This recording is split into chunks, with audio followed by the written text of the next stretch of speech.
Ever feel like, just going through the motions at work?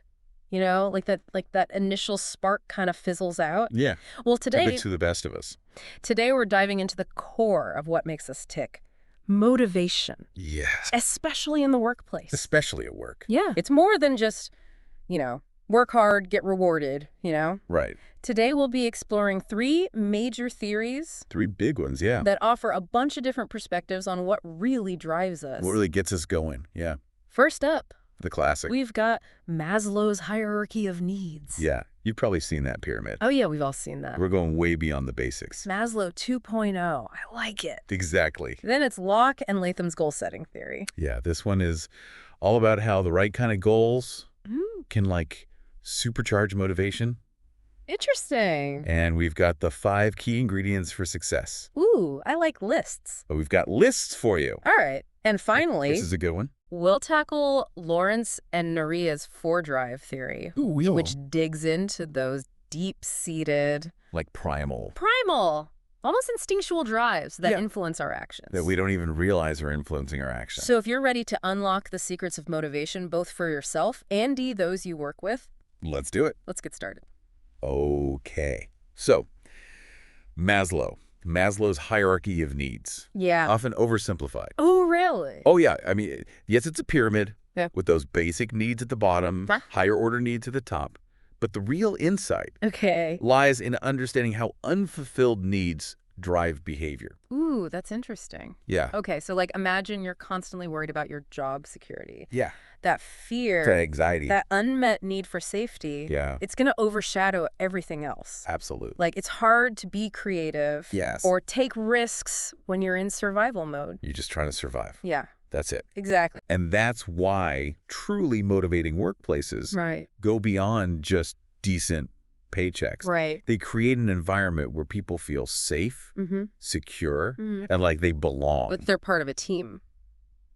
Exactly. Yeah, I like that. Okay, so Maslow's saying that once those basic needs are met, Yes. then we can start aiming for the top of that pyramid. The top of the pyramid, yes. Things like esteem and self-actualization. Exactly.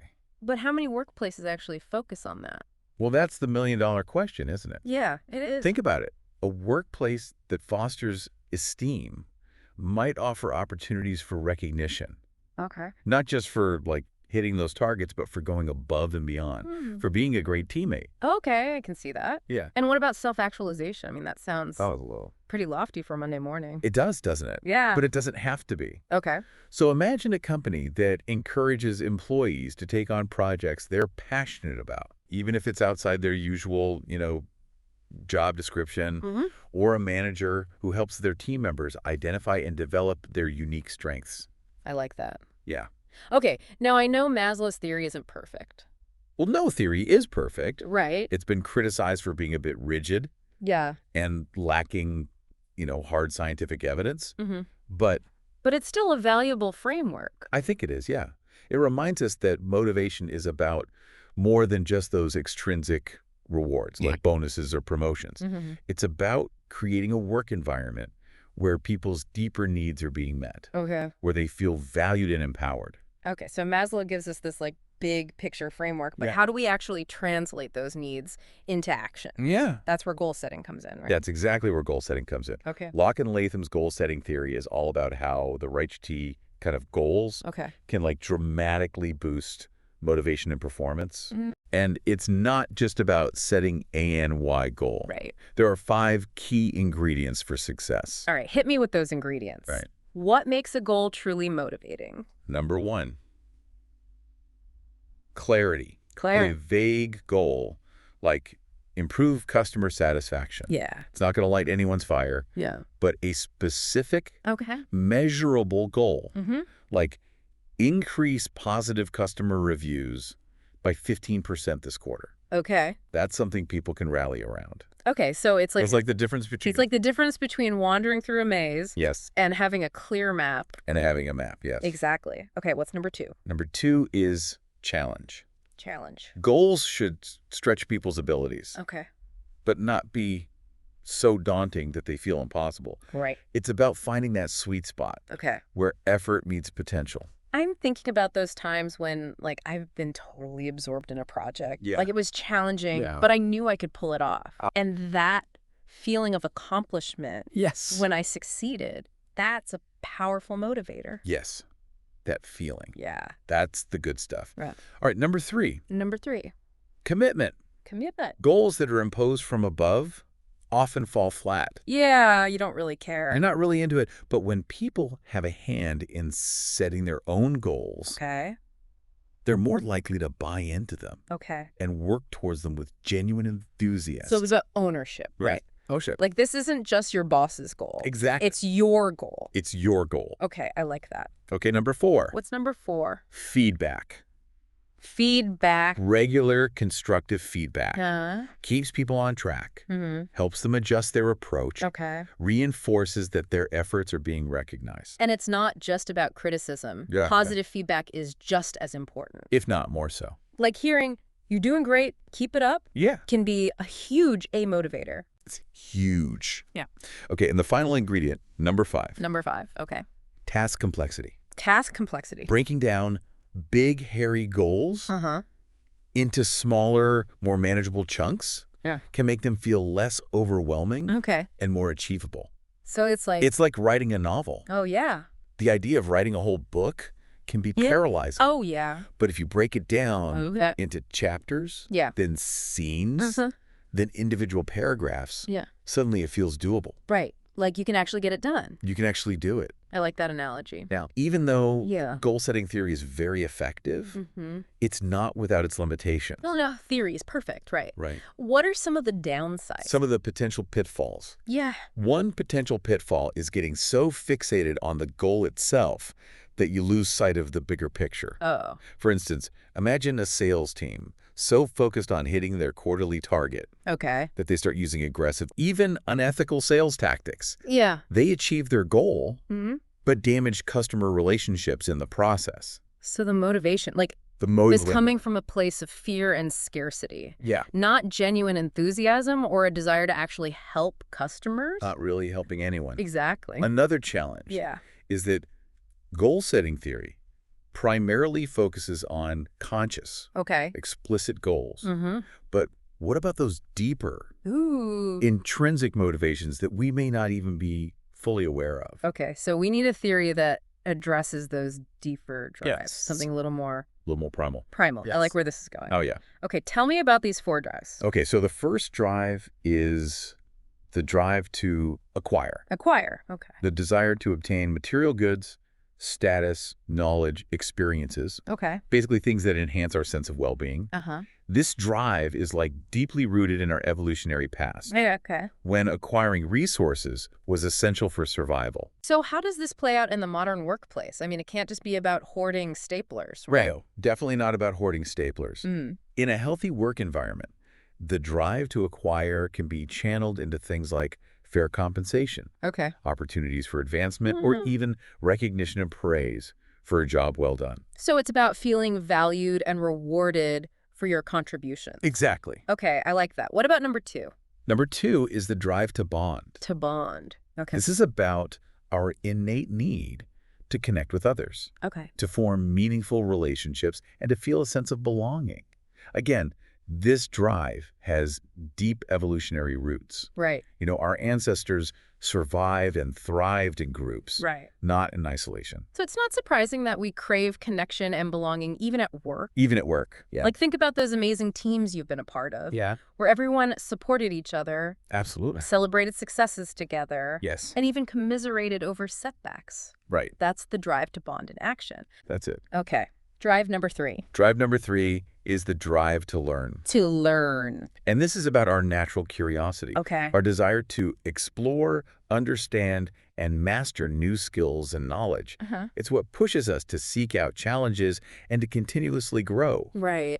Think about the satisfaction you feel when you finally grasp a complex concept Oh, yeah. or master a new skill. Like that aha moment Yes. when everything clicks into place. It just clicks. It's incredibly motivating. very motivating. Okay, and finally we have Yeah. the drive to defend. Defend. Okay.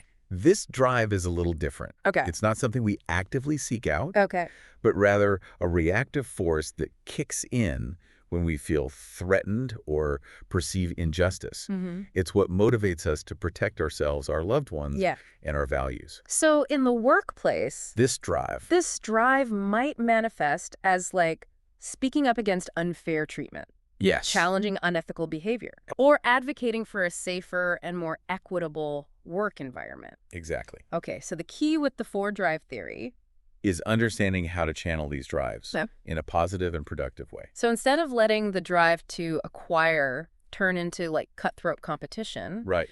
we can foster a culture of collaboration and shared success. Absolutely. Okay. And instead of letting the drive to defend Right. create a hostile and defensive work environment, Yeah. we can create a culture of transparency, Okay. fairness, and open communication. I like that a lot. Mm. Okay, so we've covered three powerful theories of motivation. 3 big ones. Maslow's hierarchy of needs, Locke and Latham's goal-setting theory, and Lawrence and Nohria's four-drive theory. Yes. Each offers a unique lens for understanding what makes us tick. But how do these theories work together? That's a great question. That's what I'm curious about. And that's what we're going to be exploring in the next part of our deep dive. We'll see how these theories complement and reinforce each other, and how you can use them to create a truly motivating work environment. Stay tuned. This is where it gets really It's interesting. where it gets good. All right, so we've explored these three distinct theories of motivation. We've got Maslow, Maslow's hierarchy of needs, Locke and Latham, Locke and Latham's goal-setting theory, and Lawrence and Nohria. and Lawrence and Nohria's four-drive theory.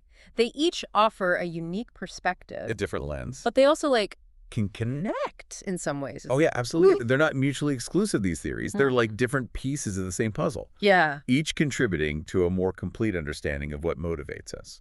So how do we put these pieces together? Yeah, that's the How can we use these theories in a practical way in the real world. to create a work environment that truly engages and inspires people?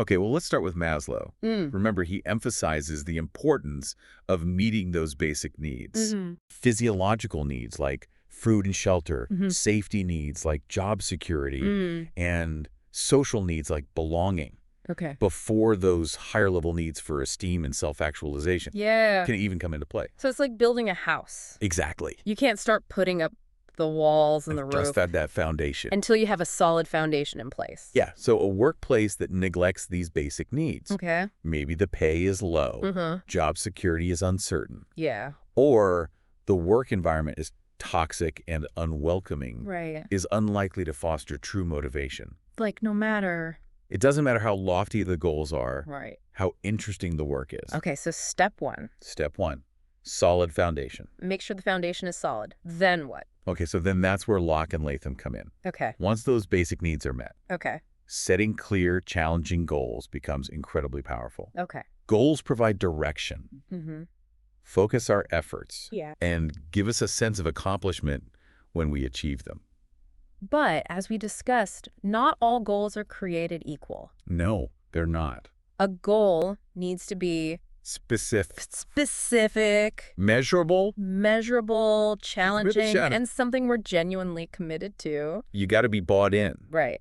And it's crucial to provide regular feedback along the way Okay. so people know how they're doing Uh-huh. and can make adjustments as needed. Okay, so we've got the foundation in place with Maslow. Got the foundation. We're setting motivating goals with Locke and Latham. We've got our goals. But how do we tap into those deeper drives that Lawrence and Nohria talk about? This is where it gets really interesting. Okay, I'm ready.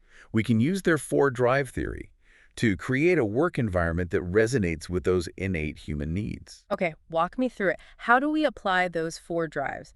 Acquire, bond, learn, and defend. In a practical way. In a practical way? Let's start with the drive to acquire. It's not just about money, Okay. though fair compensation is definitely important. Uh-huh. It's also about providing opportunities for growth, recognition, and advancement.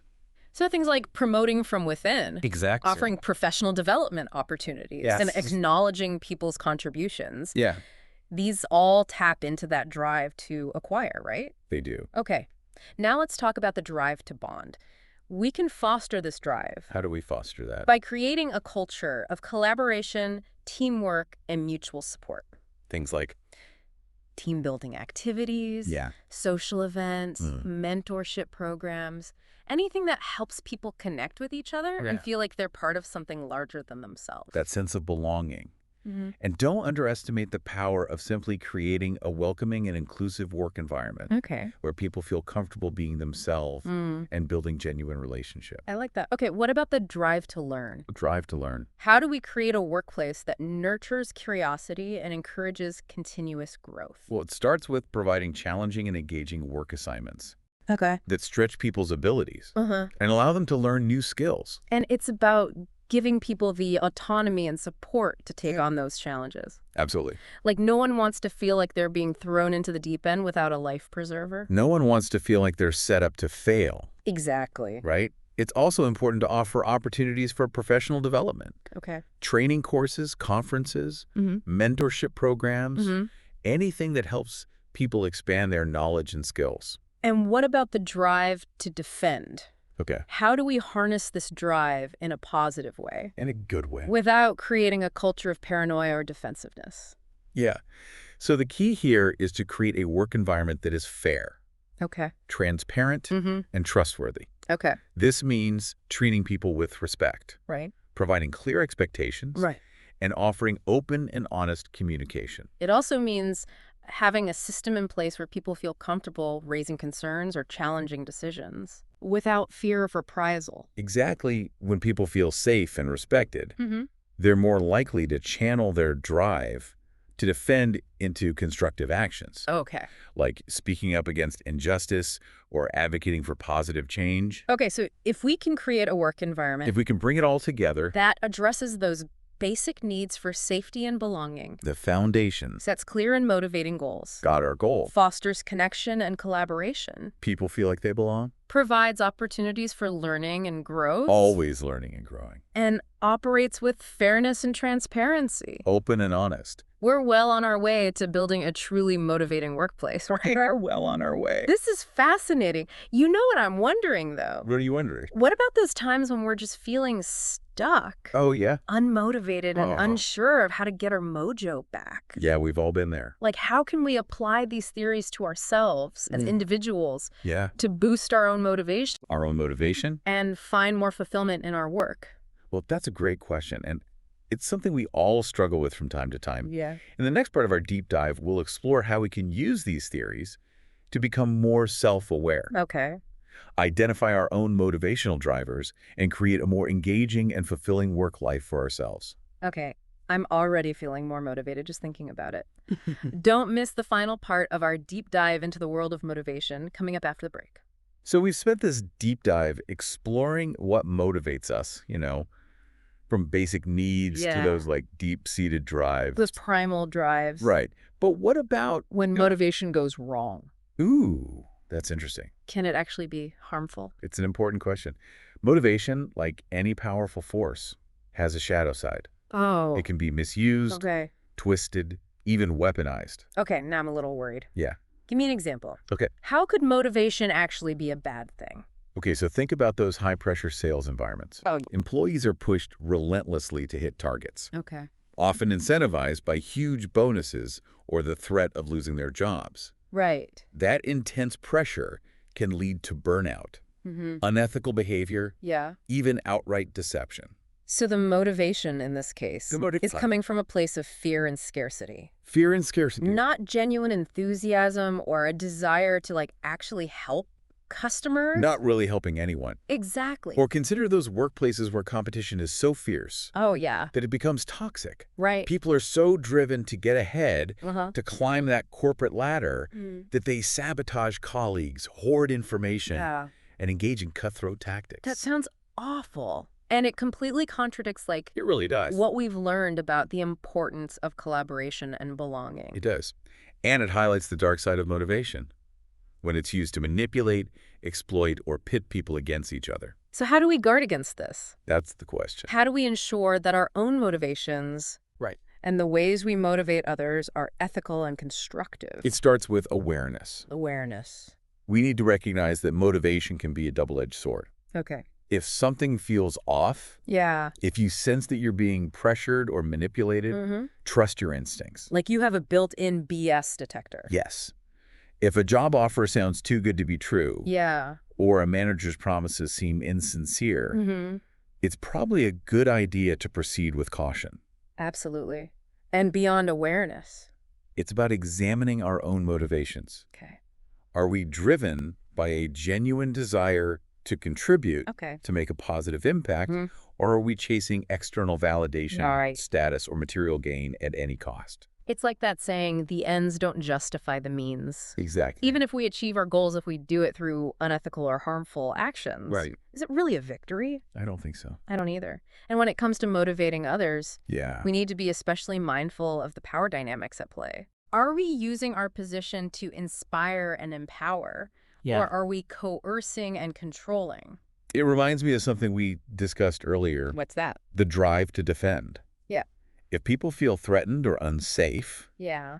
they're more likely to act defensively Right. to protect their own interests, Yeah. even at the expense of others. Okay, so creating a workplace culture So we have to create a culture. of trust, respect, and psychological safety is crucial. It is crucial. Mm. People need to feel comfortable speaking up, Right. sharing ideas, Yeah. and even challenging authority without fear of reprisal. This has been really insightful, Yeah. but it also feels a bit heavy. It does a little bit. Like motivation's supposed to be this positive force, It is. but now we're talking about Now we're talking about the dark side. manipulation and exploitation. I Yeah. understand. It's not about throwing out the baby with the bathwater. Okay. Motivation is still a powerful tool for good. Okay. It's about wielding that tool responsibly, Right. ethically, Right. and with a deep understanding of human nature. So what's the takeaway for our listeners? The takeaway. How can they navigate this complex world of motivation and ensure they're on the right side of it? I'd say the key is to be both self-aware and other-aware. Mm-hmm. Understand your own motivations, check your ego at the door, Okay. and always strive to motivate others in a way that respects their autonomy and dignity. And if you find yourself in a situation Yeah. where motivation is being used as a weapon, Is a weapon. don't be afraid to speak up, Please, push back, push back. or even walk away. I think that's a great note to end on. Motivation is a powerful force, and it's up to each of us to use it wisely, Mm-hmm. both for our own benefit Yeah. and for the greater good. That's it for our deep dive into motivation. We've covered a lot of ground, from those classic theories to the potential pitfalls. We did. And ultimately, the responsibility we all have to use this powerful force for good. Absolutely. I hope this deep dive has given you some new insights, sparked some interesting conversations, Sure. and maybe even inspired you to create a more motivating and fulfilling work life for yourself and those around you. I think it has. Until next time, keep those knowledge gears turning.